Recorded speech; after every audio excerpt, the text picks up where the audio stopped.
Dallas police have had enough. They want Democrat judges held accountable for releasing violent criminals, like the criminal illegal alien who murdered 3 women just 4 months after a soft-on-crime Democrat... Because new polls are out, and it doesn't look good for Kamala Harris. I have not been this worried in a long time. So we don't have a lot of time left. We have less than a month left, and she's now losing in almost all the swing states. So I'm going to break down all the numbers for you guys. They don't look great. I'm going to give you what people in D.C. are saying, Democratic Party are saying, Republican pollsters, everyone across the board, how are the markets doing, et cetera. First, look, I'm telling you this, not again to ha-ha or whatever. I'm telling you because the pundits are almost always wrong. They never come back and tell you, oh, yeah, we got it wrong, et cetera. They don't tell you oftentimes ahead of time. They do Monday morning quarterback. All those different things that they do wrong. The reason I tell you guys stuff ahead of time is so you can see whether I'm right or not. So you can see whether you should trust our analysis of what is reality. Not what we want, but what is reality. So that's why in that context, let me tell you, 4 days ago, this weekend on October 5th, I wrote, I think Trump is going to retake the lead. Kamala started playing prevent defense with too small lead. By having her surrogates tell everyone how pro-business she is, she accidentally gave up the mantle of the change candidate. That's what's going to decide this election. Now, she did other things wrong, too, and I'll get into that in a second. But I started getting the same sense over the weekend that I got the weekend before the 2016 election. You go back and you read my tweets from that weekend, from early November of 2016, and I start saying, oh boy, a lot of signs are looking bad. I know Hillary Clinton has a big lead, but I'm super worried. Every spidey sense I have, every poll, every anecdote, not poll, the polls were mixed, okay, and Hillary Clinton was leading in the polls overall, but the underlying numbers were scaring me. So all of those things were leading me to go, watch out, warning. You remember what I said on election night in 2016 over and over again, brace for impact, right? And so I hate to say that to you right now, and there's still plenty of time to turn it around. Not plenty of time, but some time. And I think she can turn it around because it's not like it's over. It's not like it's a blowout. No, she's got a small disadvantage in the swing states, but it is definitely a disadvantage. So let me start breaking it down for you guys. First, I'll start with the smallest piece of evidence, and I'll work up to numbers and the biggest piece of evidence. So Mark Halperin is a guy who was an establishment insider for a long time. Was all over MSNBC and Morning Joe for a long time. He had personal issues, etc. You take this with a grain of salt, especially because he's talking about private polls. But he says that in all the private polls that he is seeing, she's now losing almost everywhere. Let me give you one of his quotes. He says, the conversation I'm having with Trump people and Democrats with data are extremely bullish on Trump's chances in the last 48 hours. Extremely bullish. We think of the 7 battleground states. Which one is Harris in danger of losing? I would say Pennsylvania, Michigan, Wisconsin, Arizona, North Carolina, and Georgia. Well, that's almost all of them. And he finishes by saying, I'm not saying she'll lose all 6, but she is in danger. I want you to take note of the fact that it's in the last 48 hours that this has happened. Now, that's why I told you about me saying it over the weekend.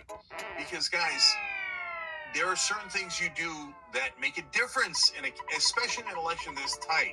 Running towards populism and trying to serve the average American works. Running towards big business and Dick Cheney does not work. It's a bad strategy. Hiding from the press does not work. Saying that you're the same as Biden does not work. Saying Trump's a bad guy. Brother, I mean, we've been doing this for over 10 years. Nobody says Trump's a bad guy more than I do. We got a whole TrumpBrackets.com about all the terrible things that he did. You're not going to outdo me on how terrible you think Trump is. But that's not the point right now. The point is, how do you win this election? And it's not rocket science. You offer the average American things that they need and things that they want. You should be their representative. You should be their fighter. You should be out there fighting for them. And right now, they're not seeing it. So when I saw that they weren't doing the fundamentals right, I said, oh, now she's going to lose the lead, and she has. So I wish to God I wasn't right. Sometimes I feel like Bruno, you know? And you know how, if you never saw that, Disney movie, I think it was a Disney movie. Anyway, it's an animated movie. It's beautiful. It's Madrigal and Encanto is the name of the movie. Anyways, all the kids know we don't talk about Bruno. No. And it's a guy whose magic power is to be able to tell the future. But people hate him for it because he winds up being right. And then they think, oh, did he cause it? And I feel like I'm in that movie, and the establishment keeps saying we caused it when we tell them ahead of time, watch out, iceberg straight ahead. Obviously, we said that in a giant way about Joe Biden, and they didn't listen for a long, long time. Now they realize it. But by the way, later they'll pretend that Biden was the right candidate. Anyways, but the point is that I wish I was wrong about it, but you could see these trends. We're not wrong. There's a reason why Bernie had a 12-point lead on Donald Trump on Election Day in 2016. It's not because we're biased towards our side. It's because economic populism works. Hey, I'll tell you what, I don't think these days progressive social issues are a winning strategy. So we're super honest about it. I don't know what more we can do to convince them, but let me give you more information. So now this is a CNN reporter, Priscilla Alvarez, talking to Dana Bash on air, and she says, I'm going to tell you what the next big thing is going to be. I'm going to tell you because I want you to be prepared for it. I know what it is, not because I have the power to look into the future, but because I know how the left thinks. And if you know... what's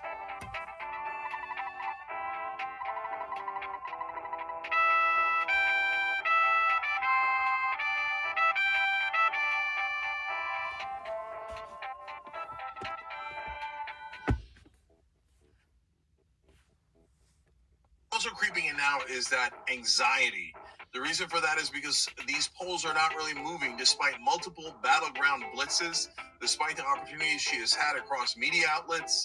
Now, let me pause there to clarify. The polls are moving a little bit towards Trump, and a little bit takes it from a small lead she had to a small lead he has. And that makes a giant difference. They're saying it's not moving in the positive direction for Kamala Harris. That's why the Democrats are the ones that have the anxiety, as she's explaining here. She says, quote, there's still not a lot of movement from voters who are moving more towards her versus former President Donald Trump. In fact, I had one source describe it to me this way, quote, people are nervous. They know the polls are tight. A lot of us are having these flashbacks to 2016 too. We know when it can go the wrong way and it can still feel fresh. So now a lot of people are talking about 2016, and it's not just guys like me who are warning, watch out, okay? It's even the establishment types are beginning to see those polls, and they're getting super nervous.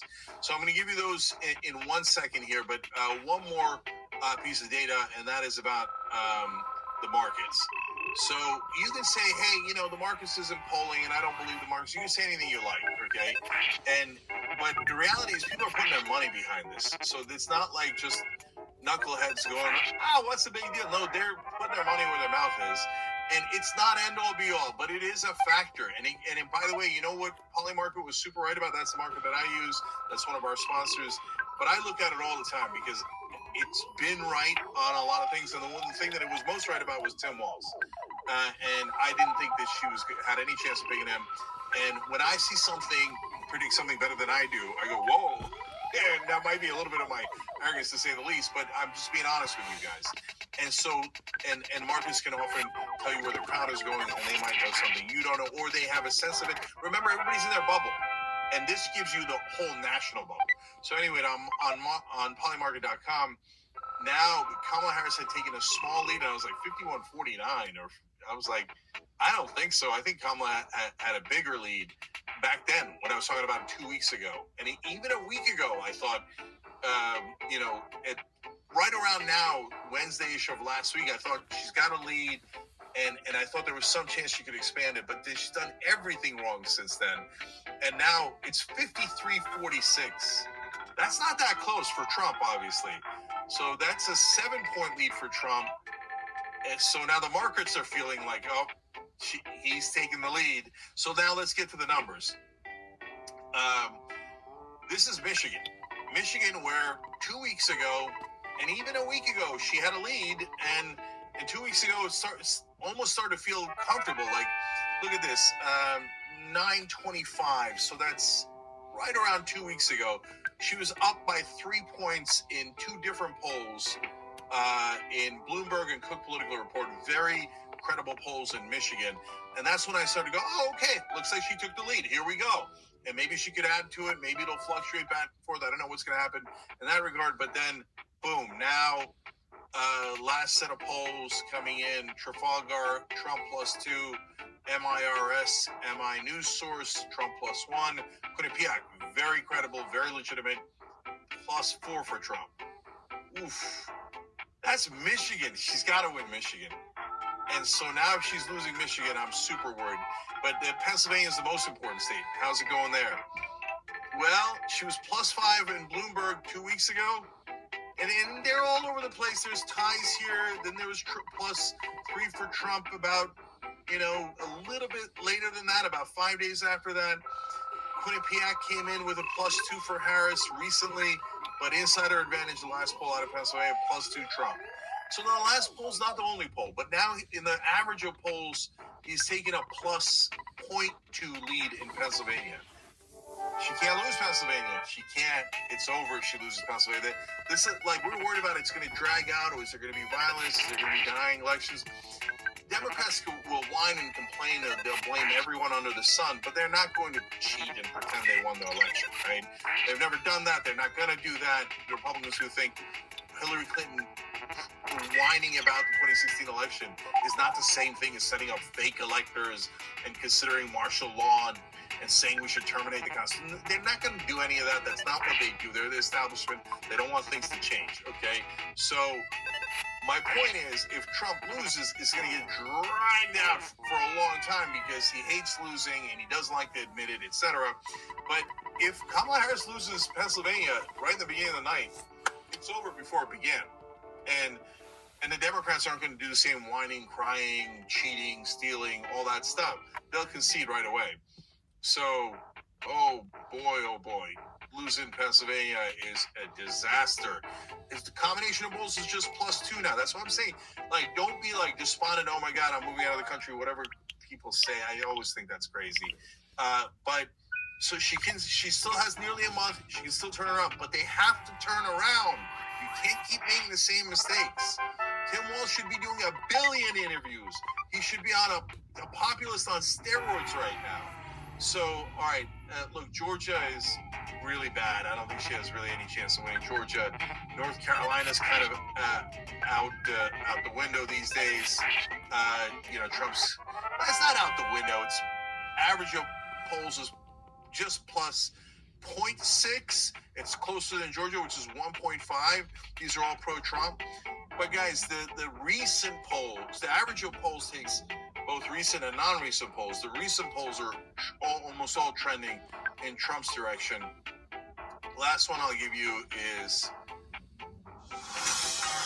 look at that! You're all going to animation!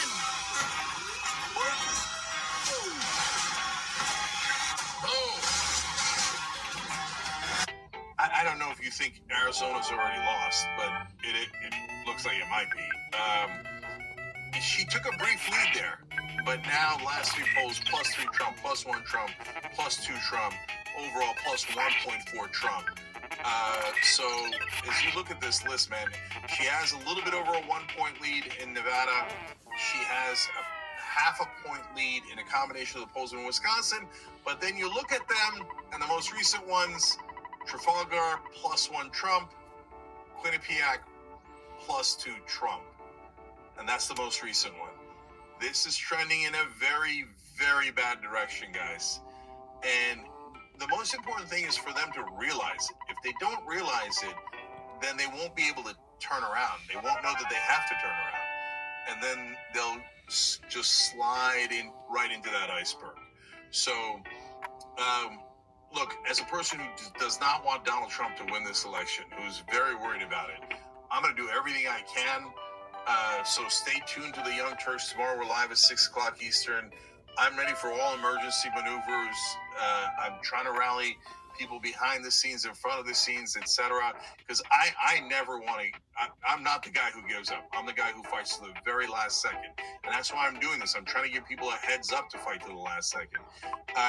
And thank you, Kathy McIntyre, for being a member and especially at the higher levels where it allows us to keep our prices down. You can hit the join button below to become a member, get the most honest reporting there is on the elections and all the news, and try to fight for positive change in the world.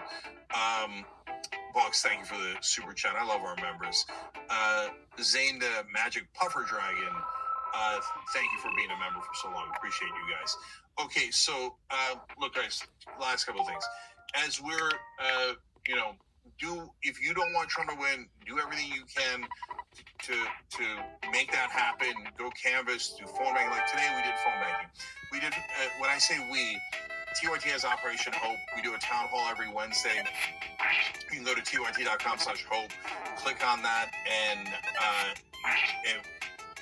it'll give you a place to register for the next town hall. And in this town hall, we did phone banking for Prop 5 in Massachusetts. Why are we doing phone banking for ballot measures? Because ballot measures are direct democracy. So Prop 5 in Massachusetts increases minimum wage for tip workers. Right now, it's $6.75, brings it up to $15. Love it. Prop 32 in California is right at 50-50. It's driving me crazy that it's 50-50. That's for all workers and brings it up to $18, which is barely keeping up with inflation in California. So California is a very, very expensive state. I don't know how anybody's going to live on $18 an hour, but that's what we got to get it up to. If you vote yes on that ballot measure, we're going to do phone banking for Prop 32 as well. There's Prop 1 in Maine. These are all yeses, okay? And that's to get money out of politics, and we've got to get money out of politics. We did phone banking for that earlier, and the group organizing it said we have more people reached than any other group that did phone banking for that. So we try to make a difference in the world. So if all you want is the news, great. We give you the news, most honest place you can get it, no question. And we do real context and analysis, as you can see, live weekdays, 6 o'clock Eastern. Make sure you're tuning in, and everybody you know is tuning in to get the real news. But on top of that, for the people who want to make a little bit of a positive difference in the world, we started Just Democrats. We started so many things on this show that's made a difference. We got Bernie to introduce minimum wage in the first relief bill under Biden, etc. And now we're fighting for all right, let's die. All of the folks who want higher wages. That's for all Americans, Republicans, Democrats. It doesn't matter. Higher wages for the average American. Republicans, Democrats. It doesn't matter. They all want money out of politics. That main measure is doing really well because of that. Box, thank you for gifting 5 Young Turks memberships. Really appreciate you. Cinema, thank you for the super chat. I know it's hard to convince Trump people, but remember, right now, you're not trying to convince MAGA if you want Kamala Harris to win or you want Donald Trump to lose. You're trying to convince undecided and independent voters. So, but the number one person who has to do that is Kamala Harris. So, for God's sake, she's got to turn around and start talking about what she's going to do for you. Stop talking about business interests. Stop talking about Dick Cheney. Stop talking about how you're like Joe Biden. And, I'm not Donald Trump, and Donald Trump's a bad guy. You're maxed out on those. And as the CNN reporter explained, they've raised over $1 billion. Now they're starting to not talk about it anymore because it's getting embarrassing how much they raised. But the thing is, they're using it in all their ads, and it's not working. So if that strategy and that messaging isn't working, you have to move to new messaging. What worked for you? And you don't have to take my word for it. You know what worked for you. You surged when you picked the populist progressive Tim Walz, when you did the populist progressive economic proposals on housing and on food prices and consumer good prices. Go back to what worked for you, which was just a month or two ago. So it, again, doesn't take a rocket scientist to figure it out, but sometimes you have to be outside of the bubble to realize it and notice it. So that's the latest. Obviously, we'll have way more for you guys tomorrow at 6 o'clock Eastern, as we always do. Disco Stew, thank you for the super chat, and thank you for saying that we deliver the truth. We appreciate all you guys. Our members are I think they're the greatest. Like, such great contributions during the live show. I love reading your comments. I love doing the live polls when we're on the air. And you guys, without you, we don't even exist. So, and I love that you guys back us, and that allows us to do this kind of honest reporting. You're amazing. And thank you for the super chat with the hilarious handle of Eat My Shorts. And we have fun too, even in bad times. All right, so that's the latest on the campaign. It is definitely concerning news, but there is plenty of time to turn it around as long as they get the message. All right, we'll see you tomorrow.